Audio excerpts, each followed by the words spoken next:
قربانی اصل میں بندہ اپنے رب کا قرب حاصل کرنے کے لیے اپنے خالق اور مالک کی رضا اور خوشی حاصل کرنے کے لیے اللہ کے سامنے ایک نذرانہ پیش کرتا ہے کہ میرے اس نذرانے سے اللہ رب العزت راضی ہو جائے۔ اس لیے یہ انداز جو ہے یہ صرف اللہ کے لیے جائز ہے، اللہ کے سوا کسی اور کے لیے جائز نہیں ہے۔ یعنی اس عقیدت اور اس نظریے کے ساتھ اگر کوئی شخص جانور یا کوئی اور چیز غیر اللہ کے سامنے پیش کرتا ہے، غیر اللہ کی خوشنودی حاصل کرنے کے لیے، اس کی رضا حاصل کرنے کے لیے پیش کرتا ہے، جو رضا اللہ کی مطلوب ہے، تو وہ اللہ رب العزت نے اس کو نہ صرف شرک قرار دیا ہے بلکہ غیر اللہ کے نام پہ دیا جانے والا جو جانور ہے یا جو کھانا ہے، اسے جہاں خنزیر کی حرمت کا ذکر کیا ہے وہاں اس کی حرمت کا ساتھ ذکر کیا ہے۔ جو چیز صرف غیر اللہ کے نام پہ مشہور ہو جائے، اللہ رب العزت نے اس کو بھی خنزیر کے مترادف قرار دیا ہے۔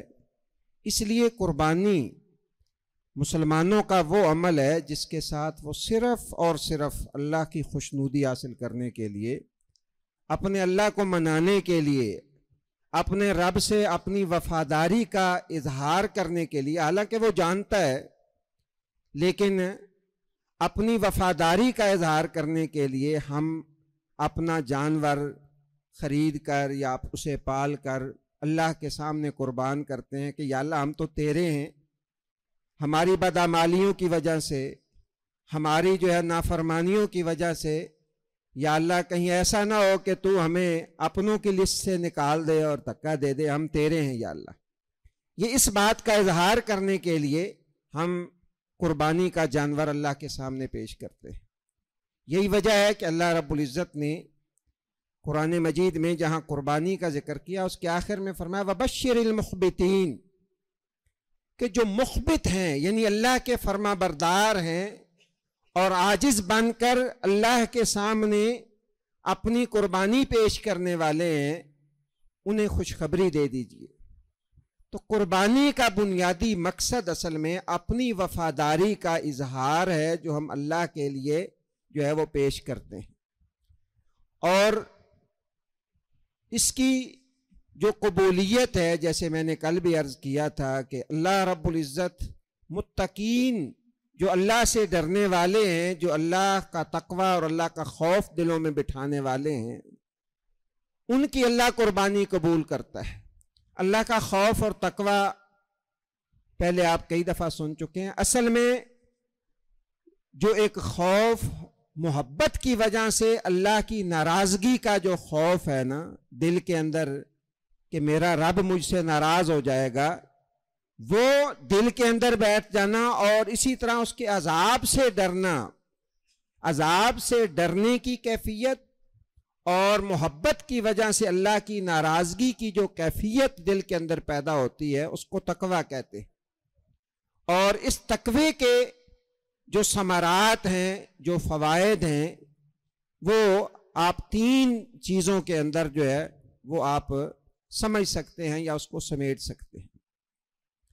پہلی بات یہ ہے کہ جس شخص کے دل میں یہ احساس پیدا ہو جائے کہ میرا مالک اور میرا خالق مجھ سے ناراض نہ ہو جائے، وہ مجھے سزا نہ دے، دونوں باتیں، محبت بھی ہے، ایک ہوتا ہے انسان کسی چیز سے ڈرتا ہے اس کی وہ سزا سے، لیکن محبت نہیں ہوتی، وہ مجبوراً ڈر رہا ہوتا ہے۔ لیکن اللہ کا ڈر وہ محبت بھی ہوتی ہے، انسان اللہ کی محبت کی وجہ سے بھی مجبور ہوتا ہے اس چیز کو چھوڑنے کی وجہ سے یا کرنے کے لیے۔ تو پہلی چیز جو پیدا ہوتی ہے اس تقوی سے وہ اللہ کی اطاعت ہے۔ نبی صلی اللہ علیہ وسلم نے بڑی خوبصورت مثال کے ساتھ اطاعت کا ایک مفہوم سمجھایا ہے۔ فرمایا المومن کالجمل العنف، مومن جو ہوتا ہے وہ سکھائے ہوئے سدھائے ہوئے اونٹ کی طرح ہوتا ہے۔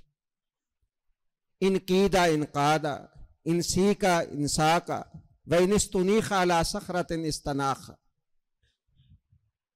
فرمایا جیسے سدایا ہوا سکھایا ہوا اونٹ اس کا مالک اس کے ناک میں نکیل ڈال کے لے جا رہا ہوتا ہے. آپ نے دیکھا ہوگا کبھی چھوٹے چھوٹے بچے لیے پھر ہوتے ہیں, اتنا بڑا جانور ہے اور چھوٹا سا بچہ جو ہے وہ اس کو لے کے جا رہا ہے, وہ کہتا ہے خوش, وہ وہیں پہ بیٹھ جاتا ہے. وہ یہ نہیں دیکھتا نیچے پتھر ہیں نیچے کانٹے ہیں, مالک کا حکم آ گیا ہے, وہ سدایا ہوا ہے, وہ اسی طرح بیٹھ جاتا ہے. فرمایا مومن اسی طرح ہوتا ہے, جیسے سدایا ہوا اونٹ ہوتا ہے. انقیدہ انقادہ, اسے کہا جائے چل پڑو وہ چل پڑتا ہے, اسے کہا جائے بیٹھ جاؤ وہ بیٹھ جاتا ہے, اسے چٹانوں پہ بٹھایا جائے پھر بھی بیٹھ جاتا ہے. سیدنا عبداللہ ابن مسعود رضی اللہ تعالیٰ عنہ کا وہ واقعہ, میں اس کی طرف اشارہ کر لوں. آ رہے تھے رسول اللہ صلی اللہ علیہ وسلم نے, مسجد کے اندر کوئی شخص کھڑا تھا, اسے فرمایا بیٹھ جاؤ. یہ کان حضرت عبداللہ ابن مسعود رضی اللہ تعالیٰ عنہ کے کانوں سے بھی ٹکرائی اور ایک پاؤں مسجد کے اندر تھا, ایک باہر تھا, وہیں بیٹھ گیا. کہا عبداللہ تجھے تو میں نے نہیں کہا تھا, لیکن عبداللہ رضی اللہ تعالیٰ عنہ نے اطاعت کا وہ مظہر پیش کیا کہ آواز کانوں سے ٹکرائی ہے, اب یہ کیسے ہو جائے کہ میں آگے نکل جاؤں. نماز پڑھ رہے ہیں صحابہ رضوان اللہ علیہ مجمعین, ایک شخص پیچھے سے گزرتا ہے, رسول اللہ صلی اللہ علیہ وسلم کے ساتھ نماز پڑھ کے آیا تھا قبلے کی تبدیلی کا, کہتا ہے تم ادھر منہ کر کے نماز پڑھ رہے ہو, آپ کو پتہ نہیں ہے کہ قبلہ تو بدل گیا ہے. ان کہ رسول اللہ صلی اللہ علیہ وسلم نے تو اب بیت اللہ کی طرف منہ کر کے نماز پڑھنی شروع کر دی ہے. انہوں نے انتظار نہیں کیا کہ چلو یہ نماز شروع کی ہے اس کو پڑھ لیتے ہیں, جو ہی کان سے آواز ٹکرائی ہے فوراً اپنا قبلہ تبدیل کر لیا.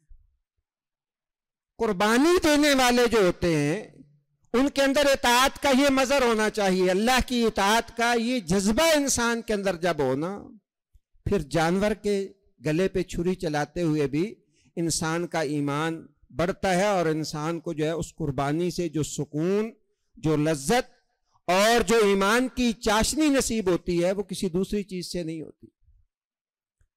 دوسرا جو قربانی کا ایک بنیادی مفہوم اور مقصد ہے وہ دوسروں کے اوپر ایثار ہے, کہ انسان کے اندر ایثار اور قربانی کا دوسروں کو, ان کی ضروریات کو اپنی ضروریات پہ ترجیح دینے کا ایک جذبہ پیدا ہو. ہم میں سے اکثریت جو ہے وہ ایسے دوستوں کی یا ایسے مسلمانوں کی ہوتی ہے جو 2,000 4,000 اکٹھا کر کے سال کے آخر میں ان کی کوشش ہوتی ہے کہ ہم ایک جانور اللہ کی بارگاہ میں پیش کریں. گوشت کھانا ہو 2-4 ہزار کا آپ لے کے آئیں, ایک دن گھر میں سیر ہو کے کھا لیں. آپ اتنا مہنگا جانور خریدتے ہیں, پھر سارا دن محنت کرتے ہیں اور کسائی سے یا خود بناتے ہیں, ذبح کر کے گوشت بنا کے آپ اس کو تقسیم کر دیتے ہیں. یہ ایک وہ جذبہ ہے جو ایک مسلمان کی زندگی کا, اس کے جینے کا ایک مقصد ہے. اپنے لیے تو سارے جیتے ہیں, خود اپنی ذات کے لیے جینا یہ کوئی زندگی نہیں ہے. اصل زندگی یہ ہے کہ انسان دوسروں کی بھلائی کے لیے جیے. اس لیے اللہ تعالیٰ نے قرآن مجید میں یہ فرمایا وَأَطِعِمُوا الْقَانِعَ وَالْمُعْتَرَ, کہ جو صاحب حیثیت ہیں انہیں بھی دو, جو عزیز رشتہ دار ہیں اور جو فقیر اور محتاج ہیں انہیں بھی. تو قربانی ایثار کا ایک جذبہ سکھاتی ہے, اور یہ تقوی کی اصل بنیاد ہے. کوئی شخص اس وقت تک متقی نہیں ہو سکتا جب تک اس کے اندر بخل ہو, جب تک وہ جو ہے اس کے اندر سخاوت نہ ہو, وہ تقوی کی صحیح لذت اور تقوی کا صحیح مفہوم پا ہی نہیں سکتا ہے. متقی انسان جو ہے اس کی یہ خوبی رسول اکرم صلی اللہ علیہ وسلم کی سیرت سے ہمیں پتہ چلتی ہے کہ آپ سب سے زیادہ سخی تھے, سب سے زیادہ اللہ سے ڈرنے والے بھی تھے. تو قربانی جو ہے یہ سکھاتی ہے کہ ہمارے اندر سخاوت پیدا ہو اور ایثار کا جذبہ جو ہے وہ ہمارے اندر پیدا ہو. تو یہ چیزیں جو ہے اگر ہمارے اندر پیدا ہو جاتی ہیں اس قربانی سے, تو یقین جانیے یہ قربانی جو ہے اللہ کی بارگاہ میں قبول ہے. اور یہی بات, اور تیسری بات یہ ہے کہ اپنے جذبات کو کچلنے کا نام جو ہے وہ قربانی ہے. یعنی ایک تقوی کا ایک مفہوم یہ ہے کہ آپ اپنی خواہشات کو دبا دیں. مخبت کا ایک معنی بعض مفسرین نے, جسے ہم کہتے ہیں نا مٹا ہوا انسان, انسان مٹ جاتا ہے, اپنے آپ کو مٹا دیتا ہے, اس کی کوئی اپنی سوچ نہیں ہوتی, اس کے کوئی اپنے جذبات نہیں ہوتے, اس کے سارے جذبات، ساری سوچیں وہ آ کے ٹھہرتی ہیں تو اللہ اور اس کے رسول صلی اللہ علیہ وسلم کے احکامات پہ آ کے ٹھہرتی ہیں۔ یہ جذبہ انسان کو متقی بناتا ہے، اور اسی جذبے کا نام جو ہے وہ تقوی ہے۔ افرأیت من اتخذ الہہ ہواہ، اللہ رب العزت نے فرمایا بھلا آپ نے اس شخص کو دیکھا ہے جس نے اپنی خواہشات کو اپنا معبود بنا لیا ہو۔ اللہ ایسے لوگوں کو تو علم کے باوجود گمراہ کر دیتا ہے۔ علم ہوتے ہوئے بھی انسان کے اندر اگر یہ چیز پیدا نہیں ہوتی ہے کہ وہ اپنی خواہشات کو لگام نہیں ڈال سکتا ہے، اپنی خواہشات کو دبا نہیں سکتا ہے اللہ کے حکم کے سامنے، تو وہ شخص صحیح معنوں میں جو ہے وہ قربانی کے مفہوم کو نہیں سمجھ سکتا۔ سیدنا ابراہیم علیہ السلام نے کیا کیا؟ بڑھاپا ہے، معصوم بیٹا ہے، اللہ کا حکم ہوتا ہے کہ اس کو ذبح کر دیں۔ ابراہیم علیہ السلام کے اندر بھی دل تھا، انہیں بھی اولاد سے اسی طرح محبت تھی جیسے ہمیں محبت ہے، بلکہ ہم سے کہیں زیادہ، اور آخری عمر میں اللہ سے مانگ مانگ کے لیے، لیکن یہ سارے جذبات اور سارے ارمان اور تمنائیں ان کو ایک سائڈ پہ رکھ دیا، اس لیے کہ اللہ رب العزت کا حکم آ گیا۔ یہ سوچ، یہ جذبہ، یہ ایمان، یہ عقیدہ جو ہے یہ قربانی کا صحیح مفہوم سکھاتا ہے کہ انسان ساری دنیا ایک طرف ہو، سارے جذبات، ساری جو ہے خواہشیں ایک طرف ہوں، دوسری طرف اللہ کا حکم آ جائے تو انسان اس کو مقدم کر لے۔ اللہ تعالیٰ مجھے بھی اور آپ کو بھی قربانی کا یہ مقصد سمجھنے کی اور اس کے مطابق جو ہے اپنی زندگیوں کو ڈھالنے کی توفیق عطا فرمائے۔ سبحانک اللہم و بحمدک، اشہد ان لا الہ الا انت، استغفرک و اتوب الیک۔